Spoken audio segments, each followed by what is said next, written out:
கிறிஸ்துவுக்குள் பிரியமுள்ள சகோதர சகோதரிகளே, பலன் தரும் தேவன் எபிசோட் 1513 கர்த்தரை துதிக்கிறேன், மகிமைப்படுத்துகிறேன்.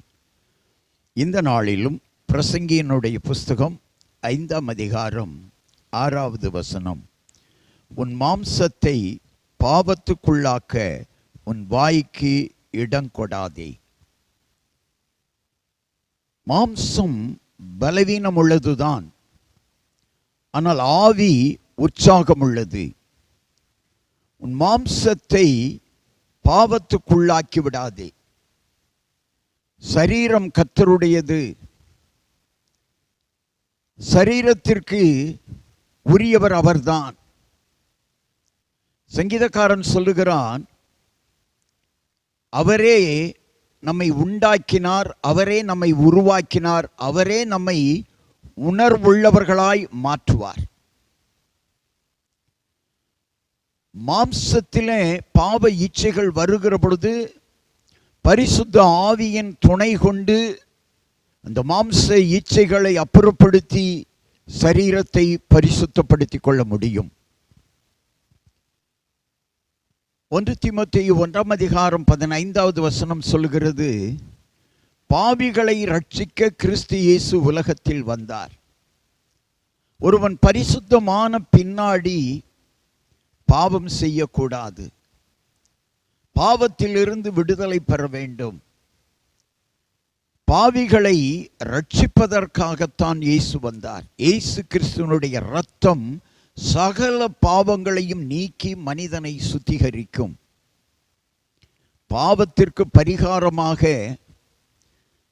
நீ எங்கெங்கோ போய்கொண்டிருக்கிறார்கள், எங்கு போயும் பிரயோஜனம் இல்லை.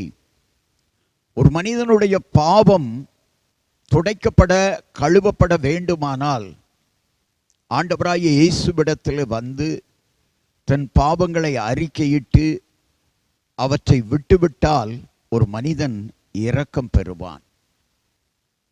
தாவீதனுடைய வாழ்க்கையில பாவங்கள் புகுந்ததினாலே நிலைவரமற்ற ஆவியை அவன் பெற்றான். எனவே ஆண்டவரிடத்திலே தாவீது ஜெபிக்கிற பொழுது, என் பாவங்களை எல்லாம் என் அக்கிரமங்களை எல்லாம் மன்னித்து நிலைவரமான ஆவி என்னில் தங்கும்படி செய்யும், மீண்டும் நான் சந்தோஷத்தை காண வேண்டும் என்று சொல்லி ஜெபித்து மீண்டும் தன்னை பரிசுத்தமாக்கி கொண்டார். உங்கள் வாழ்க்கையில் பாவங்கள் உங்கள் மாம்சத்தை மேற்கொள்ள விட்டுவிடாதிருங்கள். வாய்க்கு இடங்கொடாதிருங்கள். கர்த்தர் உங்களை ஆசீர்வதிப்பார். கண்களை மூடி ஜெபிக்கலாம். எங்களை நேசிக்கிற நல்ல தகப்பனே, மாம்சம் பலவீனமானதுதான், ஆனாலும் அந்த பலவீனத்தை பரிசுத்த ஆவியினாலே நாம் ஜெயிக்க முடியும். இந்த செய்தியை கேட்டுக்கொண்டிருக்கிற என் அன்பு சகோதரனே, சகோதரியே, உன்னை தேடித்தான் இந்த செய்தி வருகிறது. உன் மாம்சத்தை பாவத்துக்குள்ளாக்கி விடாதே. பாவம் செய்கிறவன் பரலோகம் போக முடியாது. பாவத்தை வேறு எங்கெங்கோ சென்று தீர்த்து கொள்ளலாம் அல்லது மாற்றிவிடலாம் என்று நினைக்காதிருங்கள்.